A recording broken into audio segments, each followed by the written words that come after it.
오늘 우리에게 주시는 하나님 말씀 보겠습니다. 신약 성경 야고보서 1장 17절에서 27절입니다.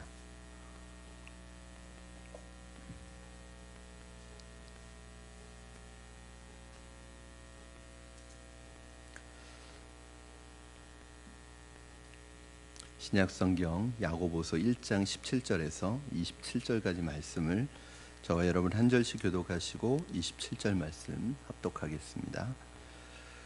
온갖 좋은 은사와 온전한 선물이 다 위로부터 빛들의 아버지께로부터 내려오나니 그는 변함도 없으시고 회전하는 그림자도 없으시니라.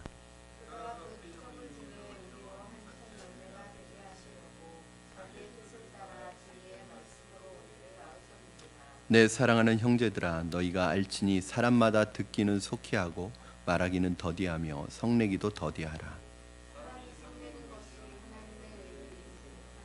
그러므로 모든 더러운 것과 넘치는 악을 내버리고 너희 영혼을 능히 구원할 바 마음에 심어진 말씀을 온유함으로 받으라.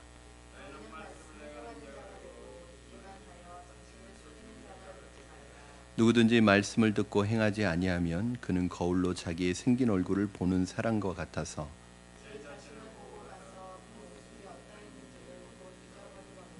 자유롭게 하는 온전한 율법을 들여다보고 있는 자는 듣고 잊어버리는 자가 아니요 실천하는 자니 이 사람은 그 행하는 일의 복을 받으리라.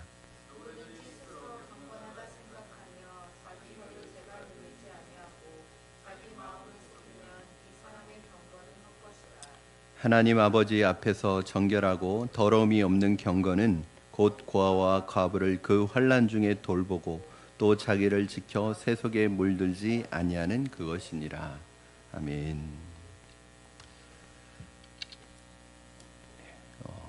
3일 기도에 수요예배 오신 여러분을 주님의 이름으로 환영하고 축복합니다. 예배하는 여러분들에게 하나님의 음성이 들려지기를 바랍니다. 여러분들도 아마 아시는 얘기일 것 같아요. 우리가 이런 얘기를 많이 들었고 특별히 이런 얘기를 이제 비전과 관련해서 설명할 때 들었습니다. 두 사람이 죄수가 한 감방에 갇혀 있었습니다.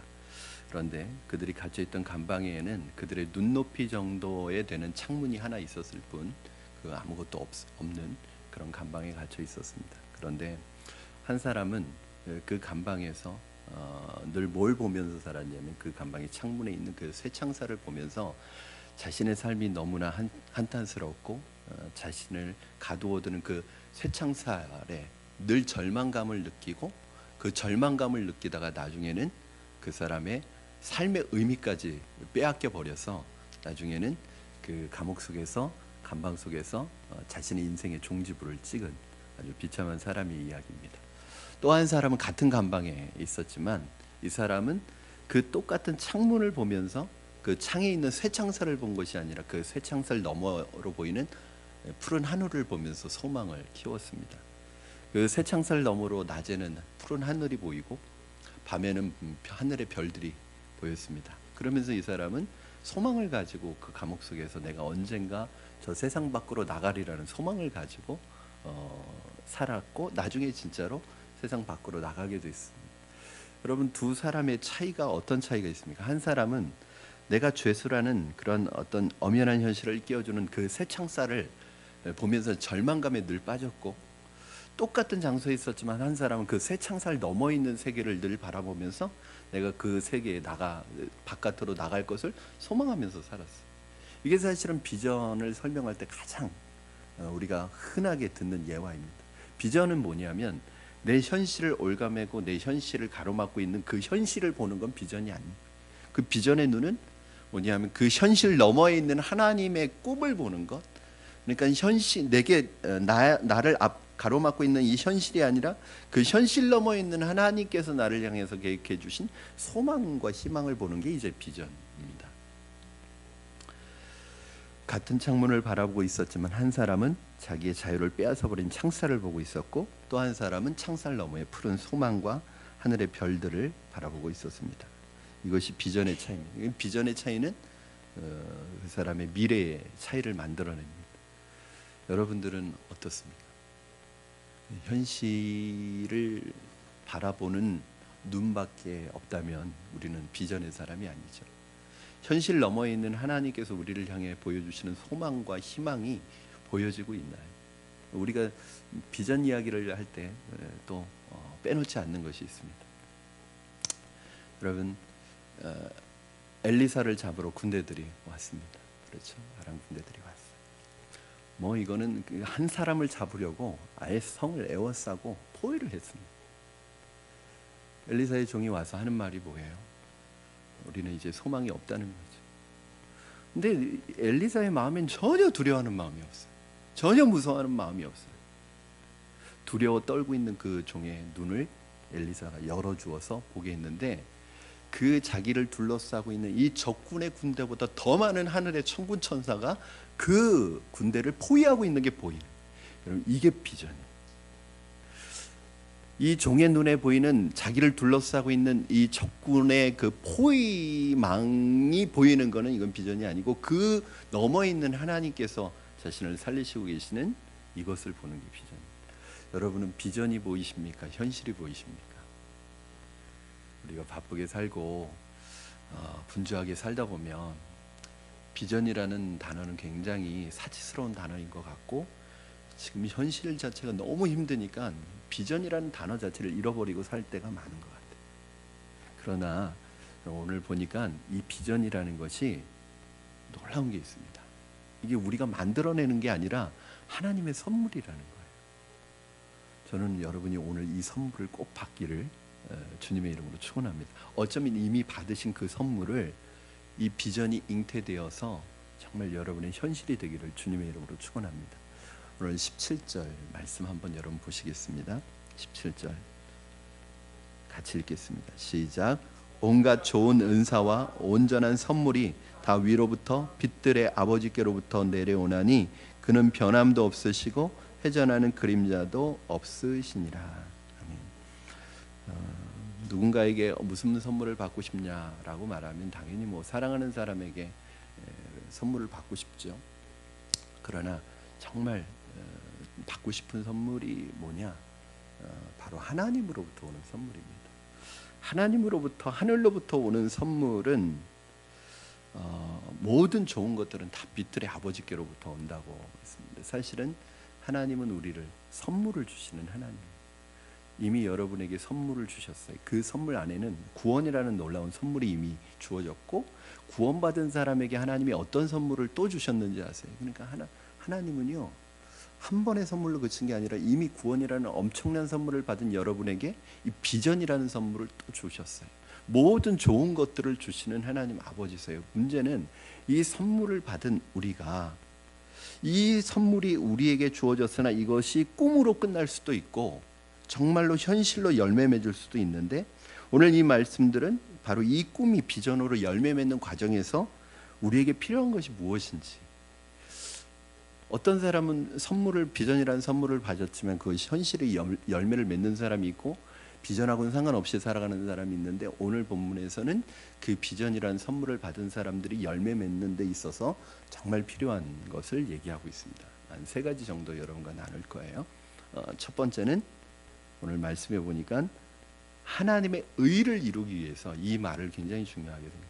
의가 뭐냐? 하나님의. 그럼 하나님의 의가 뭐죠? 이거 뭐하고 똑같이 연결되느냐 하면, 너희는 먼저 그의 나라와 의를 구하라. 그러니까 하나님의 나라와 의는 같은 거예요. 그렇죠? 하나님의 의를 위해서, 이 말은 하나님의 나라를 위한 거예요.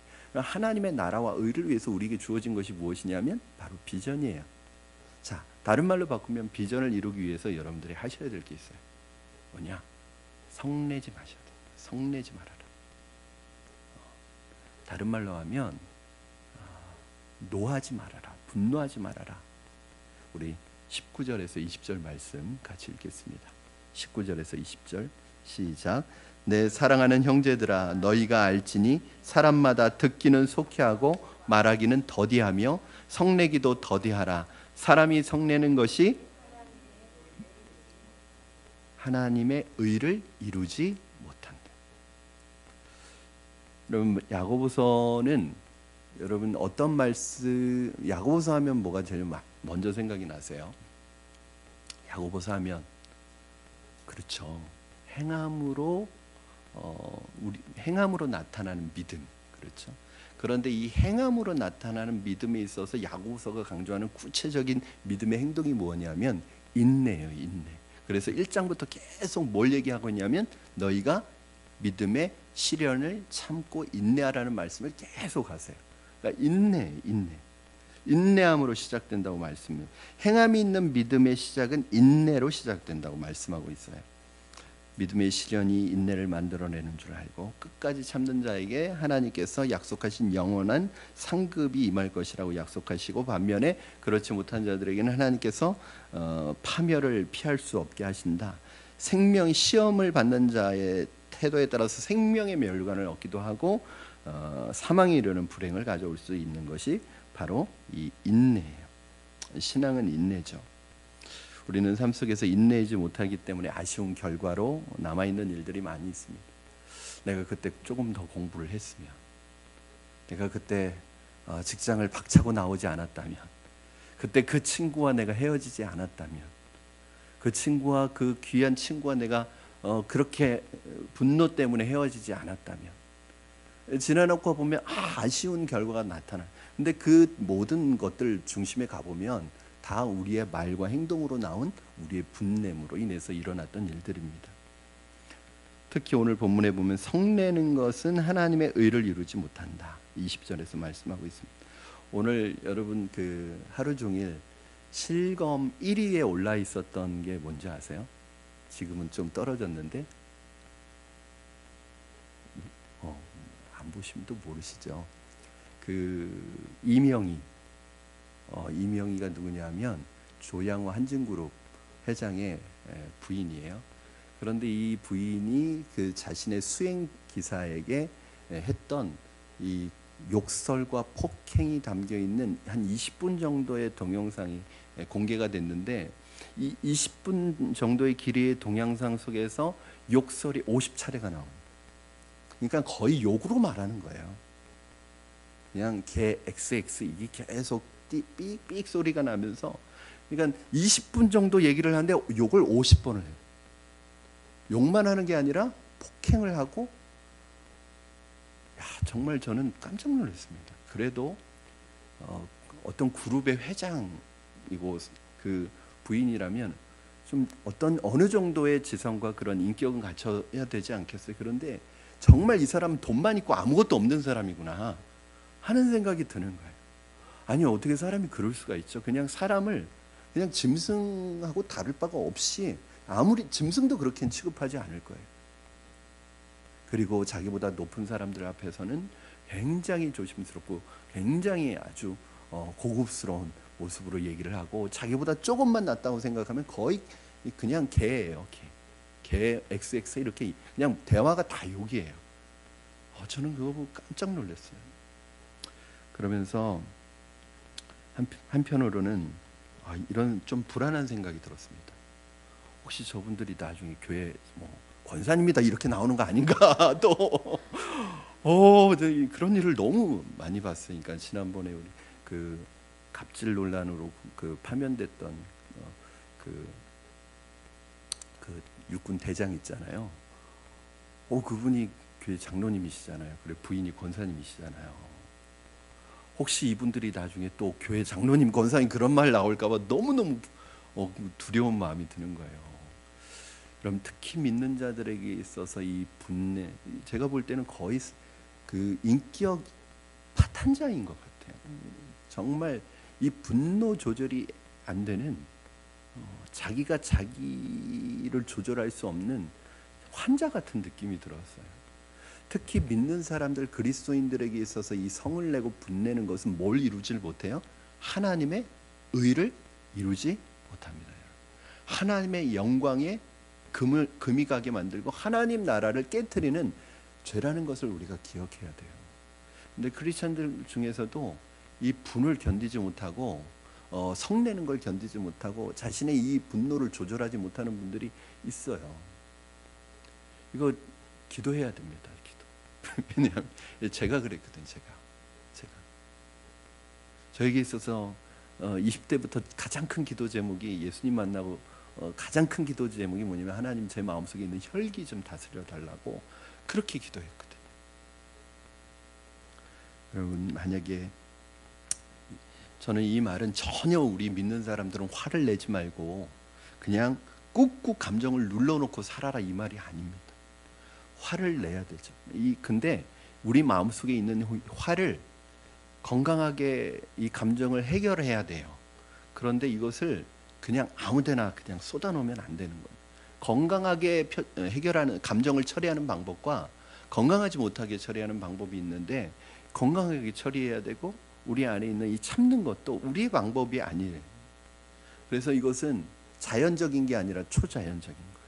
내가 할 수 있는 게 아니라 하나님이 하셔야 되는 거예요. 그래서 이걸 가지고 주님 앞에 나와서 주님 앞에서 건강하게 감정을 처리하고 해결하고, 그 다음에 인내는 여러분 뭐예요?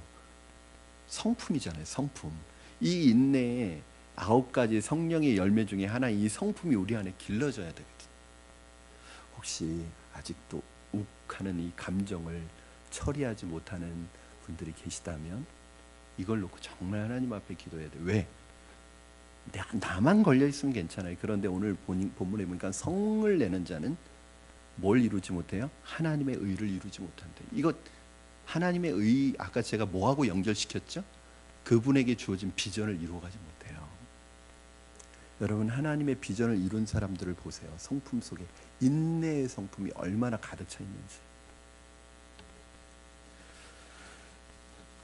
여러분, 두 번째는 하나님의 비전을 이루기 위해서 우리에게 필요한 모습은 말씀을 실천해야 합니다. 25절 말씀 우리 같이 한번 읽겠습니다. 25절 시작. 자유롭게 하는 온전한 율법을 들여다보고 있는 자는 듣고 잊어버리는 자가 아니요 실천하는 자니 이 사람은 그 행하는 일에 복을 받으리라. 말씀을 듣게 되면 말씀의 주인이신 하나님을 믿고 실천하는 일이 중요합니다. 그런 사람들에게 하나님께서 믿음으로 일하는 사람에게 복을 주시고 비전을 품도록 은총을 내려주십니다. 결국 비전은 어디에서 오는 것이냐면 말씀에서 오는 것입니다. 그러니까 여러분이 하나님의 말씀을 받으면 여러분 안에 비전이 생기잖아요. 그렇죠? 왜냐하면 비전은 내가 만들어내는 게 아니라 하나님이 주셔야 되는데, 비전은 어디에서 오냐면 꿈꾸면서 받는 게 아니에요.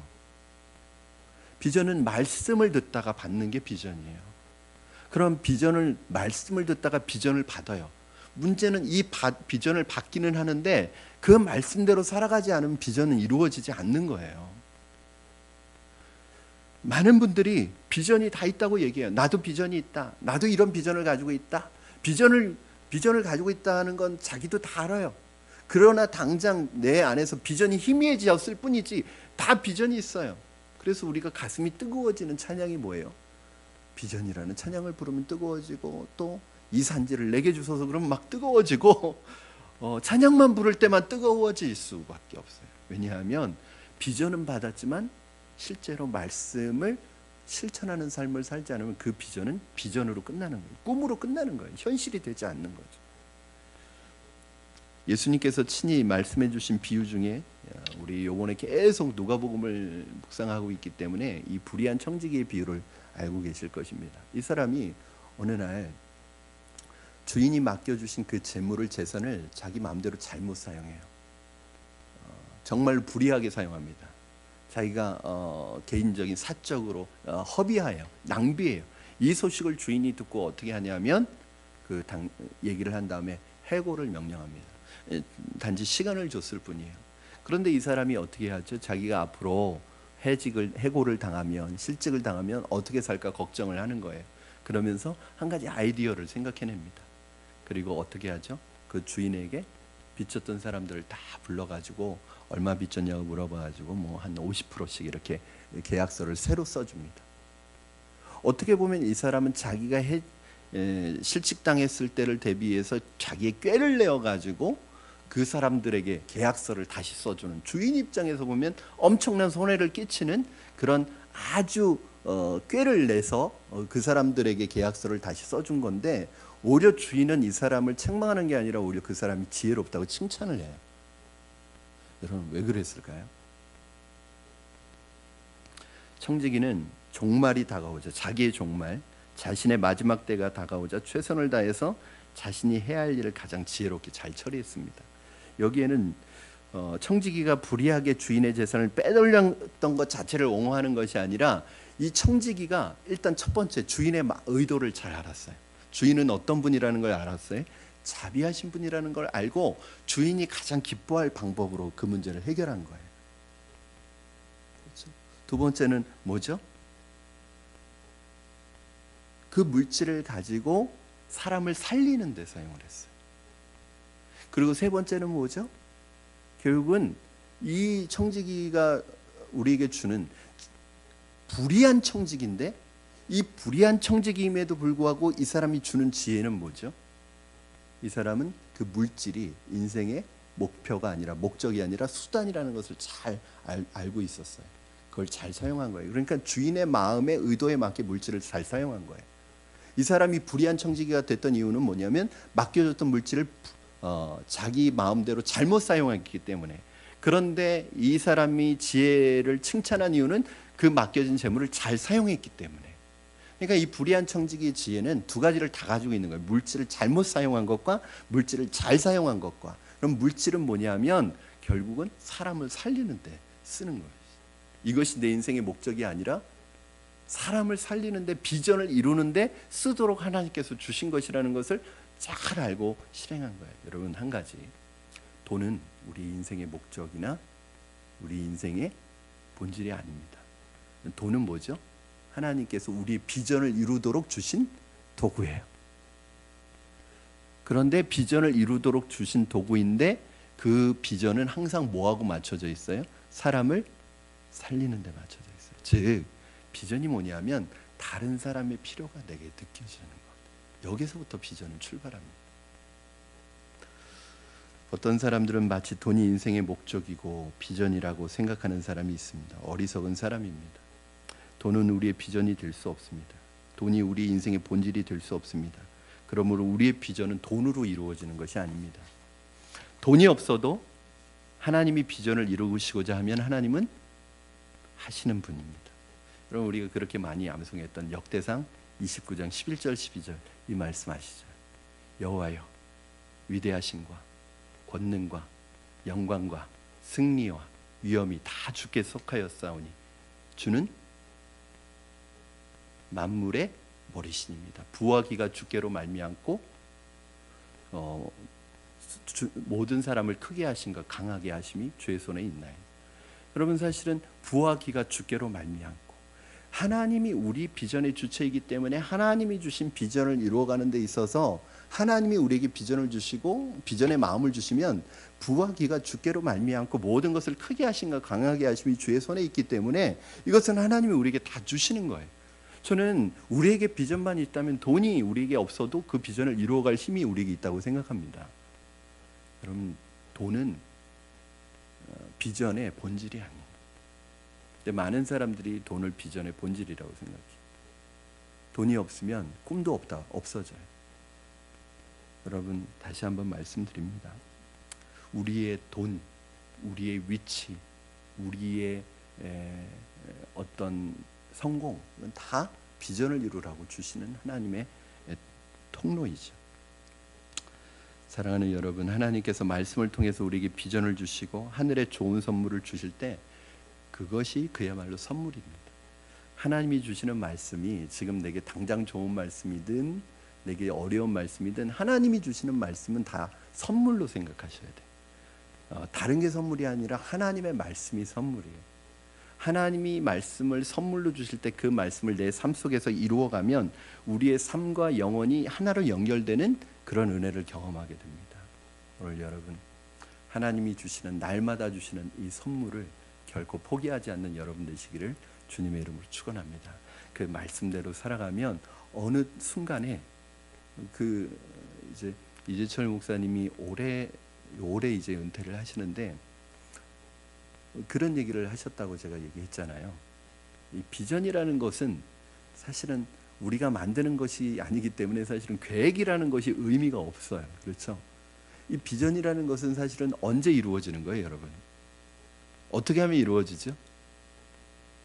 제가 이 비전을 설명할 때 퍼즐 조각 같다고 그랬잖아요.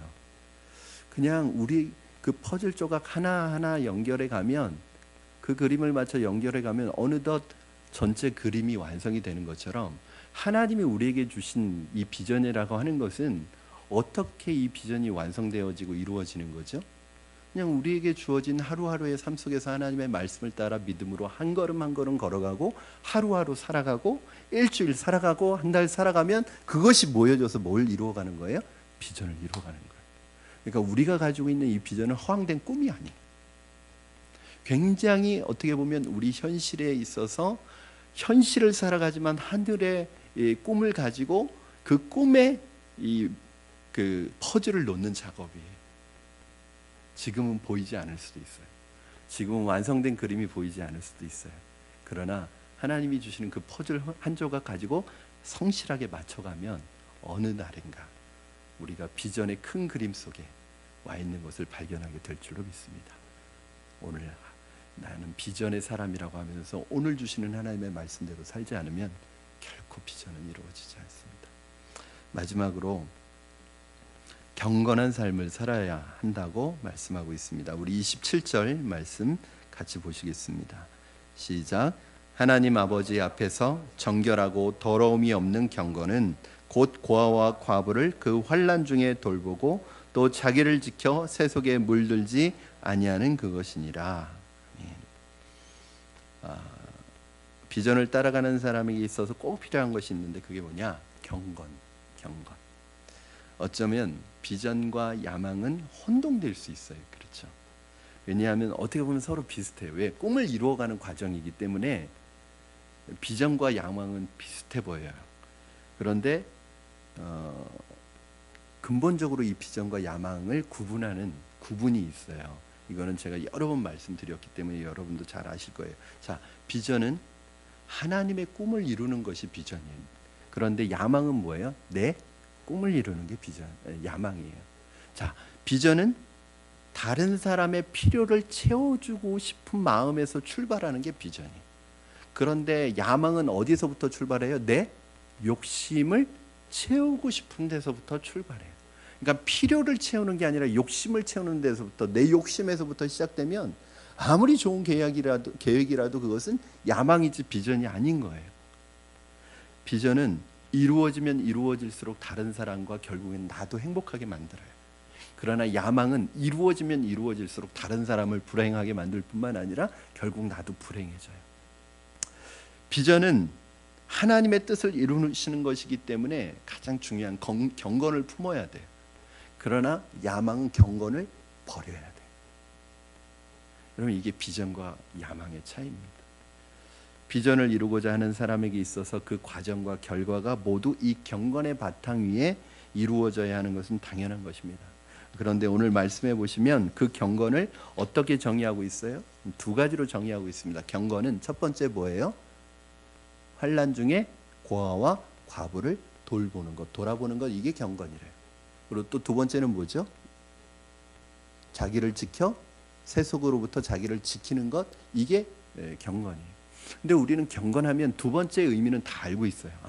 이 세속의 물결로부터, 세상의 문화로부터 우리를 구별해서 지키는 것, 이게 경건한 것이라는 건 다 알고 있어요. 그러나 우리가 정말 잃어버리고 있는 경건이 있는데 그게 뭐냐 하면 바로 환난 중에 있는 사람들을 돌보고 그들을 돌아보는 것, 이게 경건이라는 것은 잃어버리고 있어요. 사랑하는 여러분, 비전은 항상 뭐하고 연결되냐 하면 하나님이 우리를 좀 이렇게 기도했으면 좋겠습니다. 우리를 민감하게 하셔서 다른 사람의 필요가 보여지게 해달라고 그렇게 기도했으면 좋겠습니다. 내 안에 있는 욕심이 자꾸 보여지고 내 욕구가 보여지는 게 아니라 정말 도움이 필요한 분들의 그 필요가 보여져서 그 필요를 채워주고 싶은 마음이 내 마음에서 일어나는 것, 이것이 비전이라는 거예요. 여기에서 비전은 시작되고 출발합니다. 여러분이 이루어 가시는 꿈이 야망이 아니라 비전이 되기를 주님의 이름으로 축원합니다. 두 번째는 자기를 세상과 분리시키는 거예요. 하나님의 비전을 위해 사용하셨던 쓰임받았던 인물의 공통 분모가 있어요. 그것이 뭐냐면 다 세속으로부터 자기를 지켜서 하나님 앞에 경건하게 살았던 사람입니다. 아브라함이 그랬고, 아브라함은 갈대와 우르에서 자기를 구별해서 하나님이 부르셨어요. 그리고 이방 땅 가나안 땅에 살아가지만 그 가나안 땅의 문화가 아니라 하나님의 나라의 문화를 거기에서 처음 시작한 사람이에요. 또 누가 있죠? 요셉이라는 사람이 있어요. 이 요셉은 이 애굽이라는 세속에서 살면서 하나님 앞에서 살았던 사람이에요. 또 누가 있죠? 다니엘이라는 사람 보세요. 바벨론이라는 페르시아라는 그 이방 민족의 포로로 끌려가서 살지만 그곳에서 하나님의 백성으로 자신을 구별했던 사람이에요. 느헤미야도 마찬가지고. 여러분, 하나님께 쓰임받고 하나님의 비전을 위해서 쓰임받았던 사람들의 공통점은 세상의 문화에 녹아있는 사람이 아니라 세상에서 살지만 세상의 문화로부터 구별해서 자신을 지켰던 사람들입니다.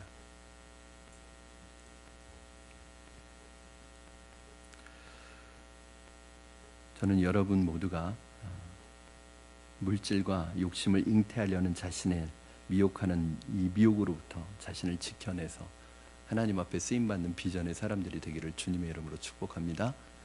빌 하이웰스 목사가 비전을 위해 문제 해결로 가는 네 가지 단계를 제시했는데 오늘의 결론으로 이것을 대신하도록 하겠습니다. 자, 좀 실제적으로 비전을 이루어가기 위한 네 가지 단계래요.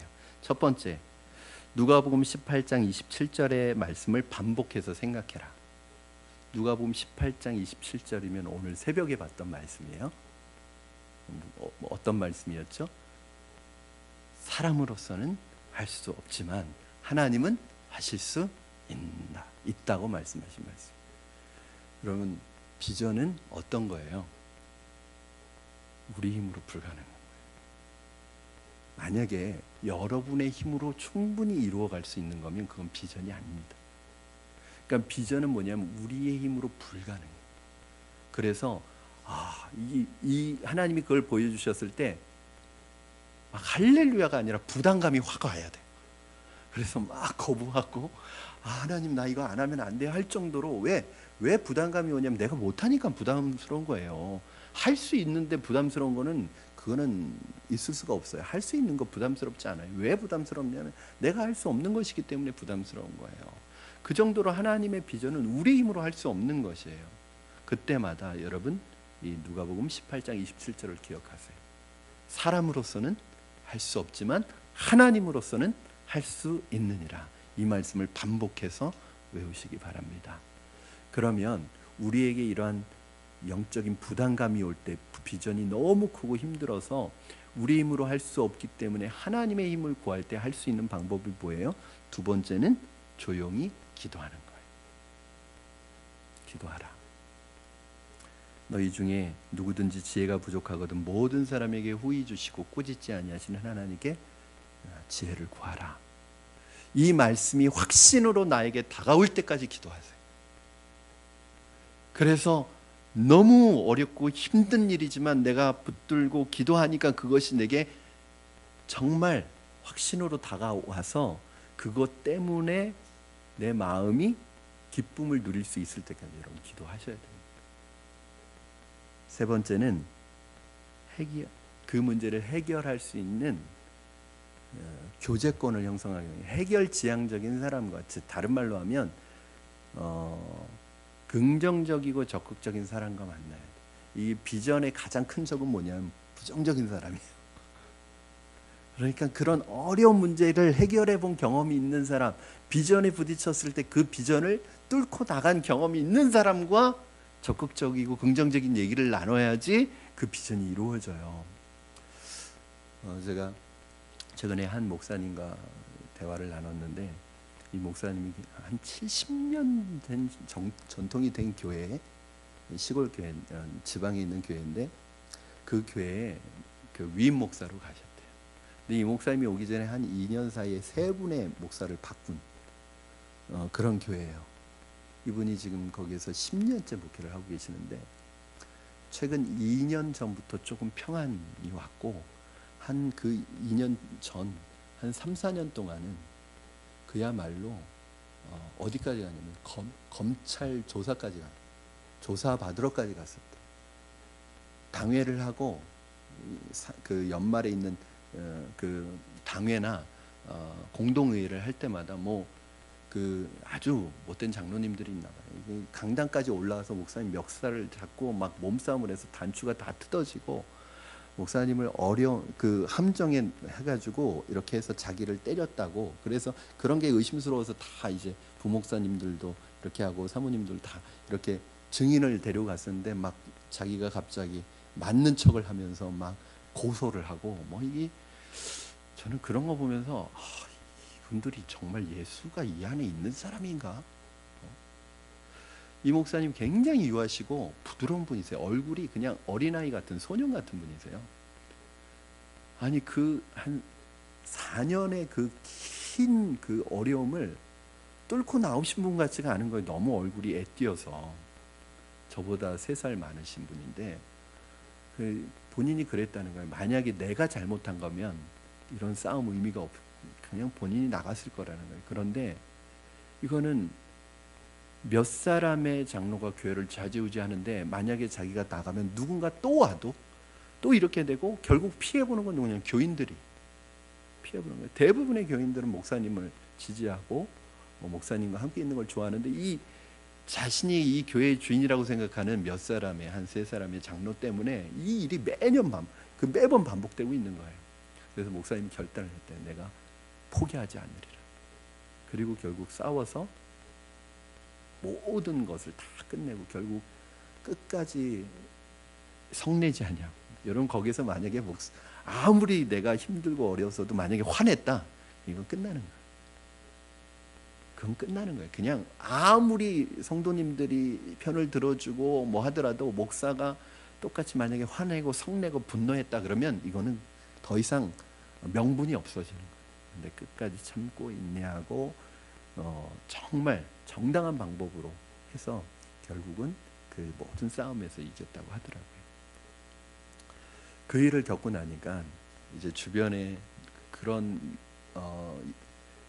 경험이 있는 목사님들이 가끔 찾아온대요. 그래서 목사님 저 목회 못하겠어요. 그만둬야겠어요. 너무 힘들어가지고. 목사님 얘기해주면 저는 아무것도 아니네요. 그래. 그런다는 거예요. 전 너무 제가 힘든 줄 알았는데 제 얘기는 아무것도 아니네요. 그리고 가서 용기를 얻어가지고 목회를 한다는 얘기예요. 여러분 결국 이렇게 희망을 준 자신의 아픔까지도 어떤 비전을 이루어가는데, 여러분 비전을 이루어가는데 왜 어려움이 없겠어요? 왜 고난이 없겠어요? 왜 환난이 없겠어요? 그런데 우리는 비전은 거창한데 조금 어려움이 나타나면 원망하고 불평하고 비전을 잃어버리고 믿음 잃어버리고 하나님 원망하고 이 비전이 이루어질 수가 없는 거예요. 여러분 요셉을 보세요. 다윗을 보세요. 아브라함을 보세요. 비전을 이루는 데 있어서 쉽게 비전을 이루는 사람이 어디 있습니까? 정말 목숨을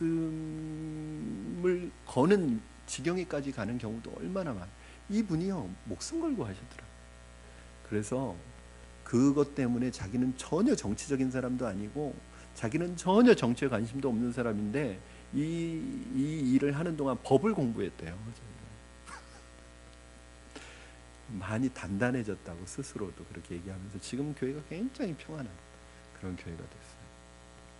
사랑하는 여러분, 여러분의 비전을 이루어가는 데 있어서 이 비전의 어려움과 장애물과 이 난관을 뚫고 나갔던 경험했던 사람과 이야기를 나누시기를 바랍니다. 이게 굉장히 중요한 부분입니다. 마지막으로 여러분이 4-5가지의 해결 방안을 적어보세요. 그리고 그 올바른 방향인가를 놓고 일단은 올바른 방향을 잡아놓고 그 안에서 이루어질 수 있는 실제적인 방법들을 4-5가지 적어놓고 기도하면서 그 중에서 선택은 여러분이 하셔야 됩니다. 이제 우리가 비전이라고 하면 뭐든지 그냥 계시처럼 받으려고 하는데 그거는 아니에요. 결국 비전도 누가 선택해야 되냐면 내가 선택해야 돼요.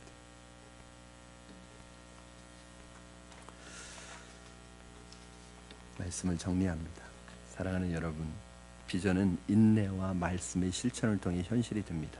비전이 이루어질 때까지 나의 삶이 주님 앞에서 경건을 잃어버리지 말고 그 과정이 주는 은혜 속에서 이루어 가시는 하나님의 은혜의 손길을 넉넉히 믿음으로 승리하며 누리시기를 주님의 이름으로 축원합니다. 이것은 저와 여러분에게 허락하신 하나님의 선물임을 기억하시고 우리가 하나님 주신 선물답게 아름답게 꽃 피우시는 비전의 사람들이 다 되시기를 주님의 이름으로 축원합니다. 기도하겠습니다. 이 시간에 우리 오늘 주신 말씀 붙들고 함께 합심해서 기도했으면 좋겠습니다. 하나님, 이 비전이라는 너무나 놀라운 하늘의 선물을 우리에게 주셨음에도 불구하고 우리가 이 비전을 비전으로 가꾸어 가는 데 있어서 부족하고 미숙한 점이 너무나 많습니다. 그래서 이 비전이 현실이 되지 못하고 비전이 꿈으로 끝날 때가 많고 하나님 잃어버릴 때가 많은데, 오늘 주신 말씀처럼 하나님 우리가 이 비전을 다루어 갈 때 먼저 하나님 앞에서 우리의 분노를 하나님 다룰 수 있는 인내를 허락하여 주시옵소서. 무엇보다도 하나님 말씀대로 비전을 이루어가서 오늘 우리에게 주신 말씀 하나하나를 믿음으로 실천하는 것이 비전을 이루어가는 길이 되게 하시고, 하나님 앞에서 경건의 삶을 살아감으로 하나님 앞에 경건의 바탕 위에 우리의 비전이 세워질 수 있게 하여 주시옵소서. 오늘 주신 말씀 붙들고 우리 각자에게 비전을 주시고 그 비전을 이루어갈 수 있게 하시고, 그 비전을 이루어가는 실제적인 삶의 구체적인 지혜도 우리에게 허락하여 달라고 우리 같이 한번 하나님 앞에 결단하며 기도하시겠습니다. 살아계셔서 역사하시는 하나님 아버지 감사합니다. 오늘 하나님께서 우리를 불러주셔서 하나님의 말씀 앞에 세워주시고 하나님의 말씀 앞에서 우리의 비전을 점검하게 하시니 감사합니다. 무엇보다도 우리 안에 하나님의 비전을 이루어갈 때 인내의 마음을 주시옵소서. 참을 수 있는 마음을 주시옵소서. 인내하는 마음을 주셔서 하나님 우리의 마음속에 일어나는 충동적인 감정과 마음과 분노로 하나님의 비전을 망치지 않게 하여 주시옵소서. 하나님의 의를 이루기 위하여 성내는 자가 아니라 인내하는 자가 될 수 있게 하여 주시옵소서. 하나님의 말씀을 따라 살아가는 것이 우리의 비전의 발걸음임을 기억하고 오늘 나에게 주신 하루하루의 삶 속에서 하나님의 말씀을 철저히 지키며 살아갈 수 있게 하여 주시고, 무엇보다도 경건이 우리의 삶의 비전의 바탕이 되게 하셔서 하나님 앞에 이 경건의 모습으로 아름답게 비전을 세워갈 수 있게 하여 주시옵소서. 아브라함이 그랬듯이, 요셉이 그랬듯이, 다니엘이 그랬듯이, 느헤미야가 그렇게 살았듯이 세상으로부터 우리를 구별하여 야망이 아니라 하나님께서 우리에게 보여주시는 필요에 민감하여 그 비전을 이루는 하나님의 사람들로 세워줄 수 있도록 도와주시고 역사하여 주시옵소서. 살아계신 하나님 아버지, 이 세상에서 경건한 하나님의 백성으로 살아가기가 쉽지 않지만 오늘 믿음으로 결단하며 하나님 환난 나라의 고아와 과부를 돌아보며 우리를 지켜 세속으로부터 물들지 않게 하는 경건한 하나님의 백성이 되게 하여 주시옵소서. 하나님 이것을 잃어버리면, 하나님 인내의 성품을 잃어버리면 결코 우리는 비전을 이룰 수 없음을 기억하고 오늘 우리에게 주신 하루하루의 삶 속에서 하나님의 말씀 붙들고 믿음으로 한 걸음 한 걸음 놓아가는 그 발걸음들이 모아져서 비전이, 큰 그림이 우리의 삶에 이루어지는 것을 경험하게 하여 주시옵소서. 이 시간 우리 각자의 비전을 주님 앞에서 점검합니다. 하나님 잃어버린 비전이 있다면, 하나님 우리 안에 지나쳤던 비전이 있다면 다시 한번 우리 안에 비전의 불을 일으켜 주셔서 믿음으로 살아가는 우리가 될 수 있게 하시고 하나님의 의를 이루고 하나님의 나라를 이루고 하나님의 비전을 이루어 드리는데 쓰임받는 우리가 되도록 축복하여 주시옵소서. 감사하며 예수님의 이름으로 기도드리옵나이다. 아멘. 우리 주님 주신